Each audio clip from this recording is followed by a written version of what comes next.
সংগ্রামী যৌথ মঞ্চ এবং পশ্চিমবঙ্গ বঞ্চিত চাকরি প্রার্থী, চাকরিহারা এবং চাকরিজীবী ঐক্যমঞ্চের পক্ষ থেকে আপনাদের সকলকে স্বাগত জানাচ্ছি। আপনারা জানেন যে দীর্ঘদিন থেকে এই রাজ্যের কর্মচারীরা, চাকরি প্রার্থীরা ঐক্যবদ্ধভাবে লড়াই করে যাচ্ছেন বিভিন্ন দাবি দাওয়া নিয়ে। আমরা মূলত এই রাজ্যের যে 6 লক্ষ শূন্য পদ সরকারের বিভিন্ন ডিপার্টমেন্টে পড়ে আছে, সেই 6 লক্ষ শূন্য পদে স্বচ্ছতার সাথে স্থায়ী নিয়োগ চাইছি।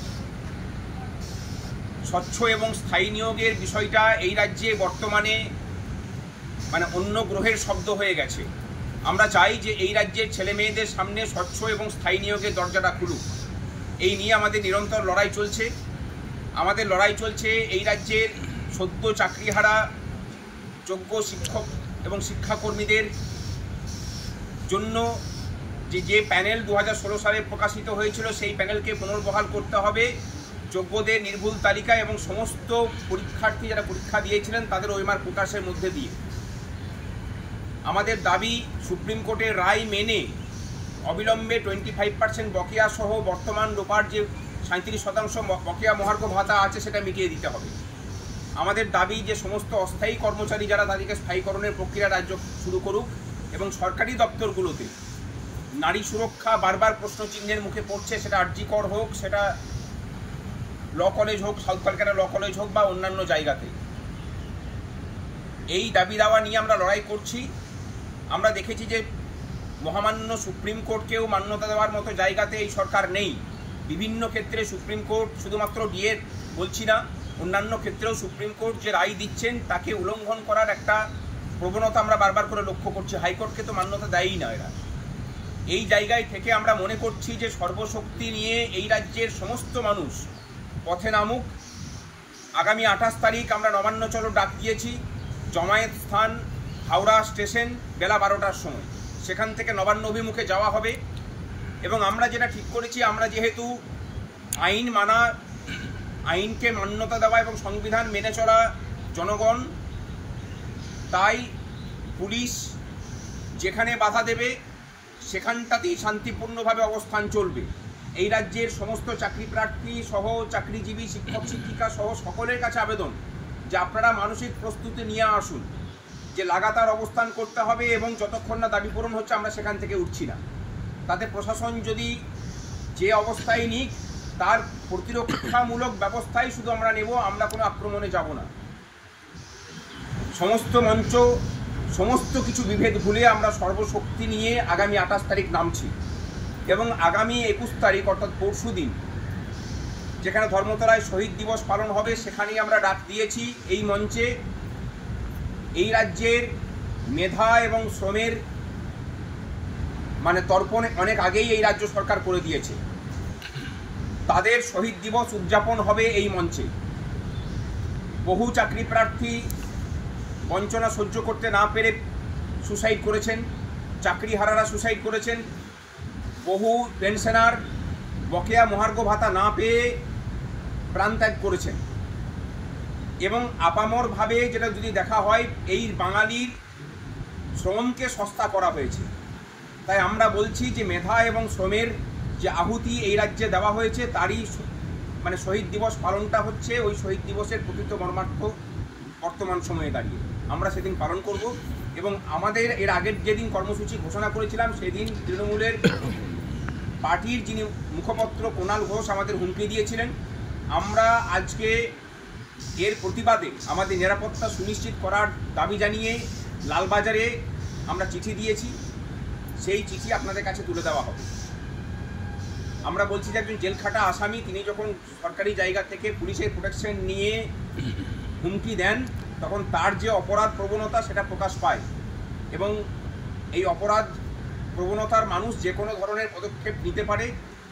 আমরা পুলিশের কাছে বলছি যে হাইকোর্টের রায়কে মান্যতা দিয়ে আমাদের যে নিরাপত্তার দায়িত্ব প্রশাসনকে দিয়ে রেখেছে হাইকোর্ট, সেই দায়িত্ব প্রশাসন পালন করবে। আমাদের সাথে যৌথ মঞ্চের অন্যতম আহ্বায়ক বিশ্বজিৎ গুপ্ত চৌধুরী আছেন, তিনি বলবেন। নমস্কার। আপনারা শুনলেন যে দুটো মঞ্চ, শুধুমাত্র দুটো মঞ্চই নয়, এই মুহূর্তে রাজ্য প্রশাসনের যারা নিজস্ব অধিকার বুঝে নিতে চান সেই সমস্ত কর্মচারী, শিক্ষক মহাশয়, শিক্ষাকর্মী বন্ধুরা ঐক্যবদ্ধভাবেই আমরা আমাদের নিজেদের অধিকার, হকের পাওনা বুঝে নিতে রাস্তায় নেমেছি। আমরা দুটো মঞ্চ সম্মিলিতভাবেই, ঐক্যবদ্ধভাবেই গত 4 তারিখ 4 জুলাই 2 ঘন্টার পেন ডাউনের কর্মসূচি আমরা রূপায়ণ করেছি। আমরা সমস্ত কর্মচারীদের কাছে আহ্বান রেখেছি যে কর্মচারীর নির্দিষ্ট দাবি দেওয়া যে অধিকারগুলো আজকের রাজ্যের সরকার কেড়ে নিতে চাইছেন, তার বিরুদ্ধে ঐক্যবদ্ধ সংগ্রাম এই সময়ের দাবি। এই ঐক্যবদ্ধ সংগ্রামের মধ্যে দিয়েই আমরা আমাদের যে অর্জিত অধিকার সেটাকে অক্ষুণ্ণ রাখতে চাই এবং যে বিপুল পরিমাণ শূন্য পদ, স্বচ্ছতার সাথে সেই শূন্য পদে যাতে নিয়োগ করা হয় সেই দাবি নিয়ে আমরা যেমন অতীতেও কর্মসূচি করেছি, আগামী 28শে জুলাই নবান্ন চলোর কর্মসূচি আহ্বান করা হয়েছে। আমরা যৌথ মঞ্চ শুধুমাত্র নৈতিক সমর্থনই নয়, সক্রিয়ভাবেই সেই আন্দোলনে, সেই নবান্ন চলো কর্মসূচিতে আমরা যুক্ত হব। আমরা একই সাথে এই সাংবাদিক সম্মেলনের মধ্যে দিয়ে আমরা আবেদন করতে চাই, কর্মচারীরা রাস্তায় আছেন, পশ্চিমবঙ্গের সচেতন নাগরিকরা রাস্তায় আছেন। দেখেছেন যে গত 9ই আগস্ট 2024 আরজি করের যে নৃশংস ঘটনা ঘটেছে, আগামী 9ই জুলাই আগস্ট অভয়া মঞ্চের আহ্বানে সেই ন্যায় বিচারের দাবিতে রাজ্যের আপামার জনগণ তারা রাস্তায় নামছেন।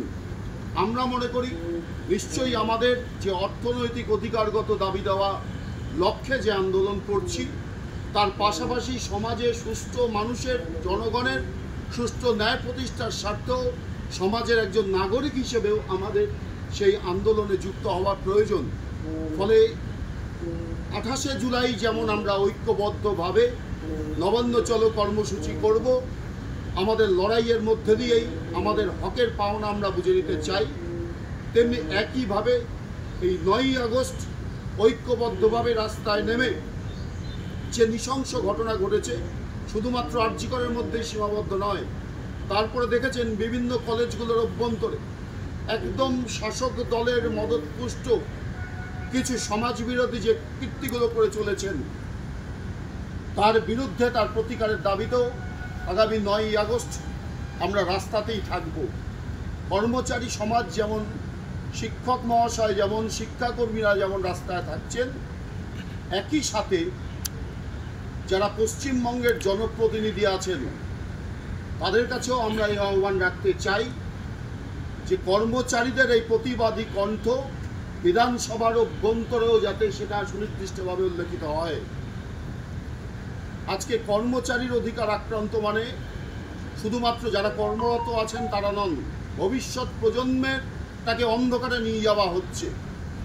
তার বিরুদ্ধেও এই পশ্চিমবঙ্গের সুস্থ গণতান্ত্রিক বাতাবরণ, প্রত্যেক মানুষের যে অধিকার, সেই অধিকার প্রতিষ্ঠার লক্ষ্যেই আমরা এই ঐক্যবদ্ধ সংগ্রাম করছি, ঐক্যবদ্ধভাবেই লড়াই আন্দোলন করছি। এবং শুধুমাত্র 28শে জুলাই নয়, আপনারা দেখছেন গত 9ই জুলাই যে ধর্মঘট হয়েছে, কর্মচারী, শিক্ষক মহাশয়রা ধর্মঘটে অংশগ্রহণ করেছেন। তার মধ্যে দিয়ে সরকার হুলিয়া জারি করেছিলেন যে যারা ধর্মঘটে যুক্ত হবেন তাদের দায়স্তন করা হবে, বেতন কাটা হবে। কর্মচারীরা তাদের ন্যায্য পাওনা যেখান থেকে রাজ্য সরকার বঞ্চিত করছেন, সেই দাবি নিয়ে আমরা ধর্মঘটে অংশগ্রহণ করেছি, দায়স্তন করা হচ্ছে বা চলছে প্রক্রিয়া। আর আগামী 21শে জুলাই সমস্ত কর্মচারীরা যাতে সেই রাজনৈতিক সমাবেশে আসেন, তার জন্য বিভিন্ন আধিকারিকদের মাধ্যমে চাপ সৃষ্টি করা হচ্ছে। অফিস ডে, কোনো ছুটি নেওয়ার বিষয় নেই, তাদের সরাসরি এখানে উপস্থিত থাকতে হবে। তাহলে ধর্মঘট করার মধ্যে দিয়ে সাধারণ মানুষের, সমস্ত অংশের মানুষের দাবিকে নিয়ে যখন আমরা ধর্মঘট করছি, তখন ডায়সনের আদেশনামা জারি করা হচ্ছে। অথচ 21শে জেলায় উপস্থিত হতে হবে, সেখানে কোনো ধরনের চাকরিচ্ছেদ বা এই ধরনের কোনো প্রক্রিয়া গ্রহণ করা হচ্ছে না বা হবে না। একটা রাজনৈতিক দলের কর্মসূচি থাকতেই পারে, সেখানে সরকারি আধিকারিকদের দিয়ে কর্মচারীদের সেখানে সরাসরি অংশগ্রহণ করানোর মধ্য দিয়ে কার্যত ভারতবর্ষের সংবিধান যে ন্যায় ক্ষেত্রে দিয়েছে, যে অধিকারটা দিয়েছে, সরাসরি তার উপর তারা আক্রমণ নামাতে চাইছেন, সংবিধানকে অবমাননা করার জায়গায় যেতে চাইছেন। তার বিরুদ্ধেও আজকের এই সাংবাদিক সম্মেলনের মধ্যে দিয়ে আমরা আপামর রাজ্যবাসীর কাছে এই বার্তাটা দিতে চাই যে আগামী 28শে জুলাই নবান্ন চলো কর্মসূচির মধ্যে দিয়েই আমাদের ঐক্যবদ্ধ মুভমেন্ট শেষ হবে না। আগামী দিনে আমাদের ন্যায্য অধিকার প্রতিষ্ঠার লক্ষ্যে আগামী দিনে যৌথভাবেই আমরা ঐক্যবদ্ধভাবেই আমাদের হকের দাবি বুঝে নেব। তাতে প্রয়োজনে বৃহত্তর কর্মসূচিতে যেতে হলে নিশ্চয়ই আমরা ঐক্যবদ্ধভাবেই সেই বৃহত্তর কর্মসূচিতে যাব।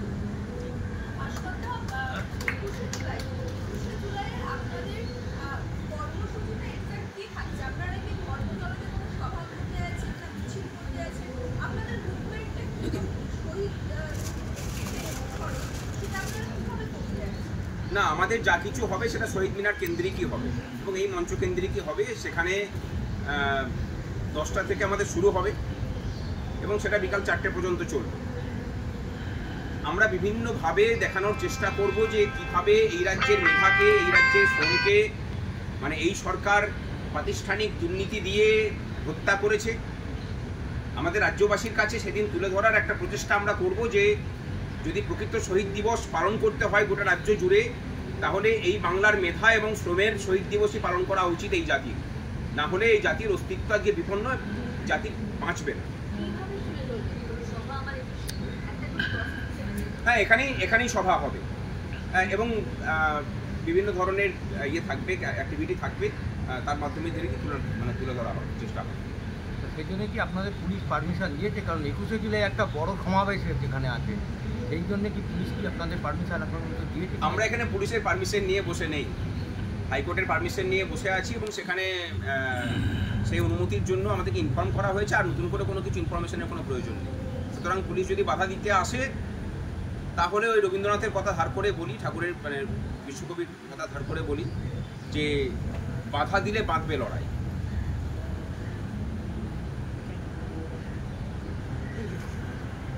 9ই আগস্ট যে কর্মসূচির কথা বলেছেন,